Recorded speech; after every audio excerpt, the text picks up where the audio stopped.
Hello everyone, welcome back to the channel. Today, we are breaking down one of the most talked about developments of the winter phase of the war.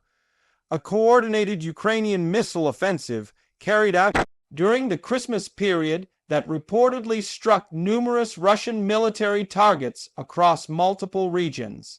This operation immediately drew attention not just because of its timing, but because of the scale and precision that Ukrainian forces appeared to demonstrate during a moment traditionally associated with ceasefires and symbolic pauses in conflict.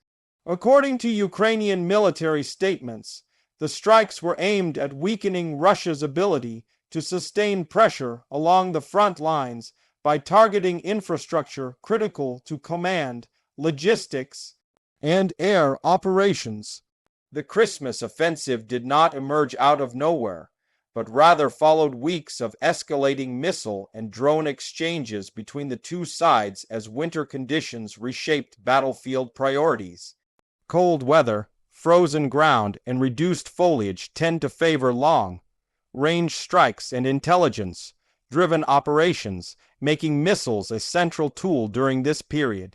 Ukraine has increasingly relied on a mix of domestically produced systems and Western-supplied missiles to reach deep into Russian-controlled territory.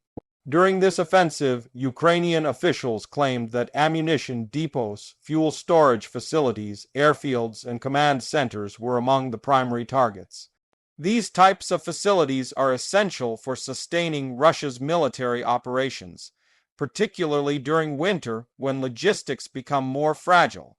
Striking fuel depots in cold conditions can have an outsized impact, as vehicles, generators, and aircraft all depend heavily on stable fuel supplies to operate in freezing temperatures. Reports suggested that several explosions occurred almost simultaneously, indicating a coordinated launch designed to overwhelm Russian air defenses.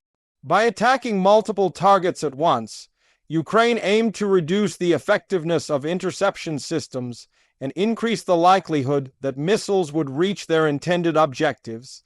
This approach reflects lessons learned over months of intense missile warfare, where timing and saturation have proven just as important as accuracy. Russian authorities acknowledged some attacks but often downplayed the damage, a pattern that has become familiar throughout the conflict. Independent verification has remained difficult, yet satellite imagery and open-source intelligence analysts later pointed to signs of fires and secondary explosions at several locations. Secondary explosions are particularly significant because they often indicate hits on ammunition or fuel stores rather than empty structures. One of the most striking aspects of the Christmas offensive was its psychological dimension. Launching a major attack during a holiday sends a message that Ukraine intends to maintain pressure regardless of the calendar. It also challenges any assumption that winter or symbolic dates might naturally slow the pace of the war. For Ukrainian audiences, the offensive was framed as a demonstration of resilience and capability in the face of continued Russian strikes on civilian infrastructure. Throughout the autumn and early winter, Russia had conducted repeated missile and drone attacks on Ukrainian cities, targeting energy facilities and residential areas. Those attacks caused widespread power outages and placed enormous strain on Ukraine's civilian population during the coldest months. The Christmas offensive was therefore presented domestically as a form of retaliation and deterrence, aimed at shifting some of that pressure back onto Russian military assets. International reactions were mixed, but closely watched.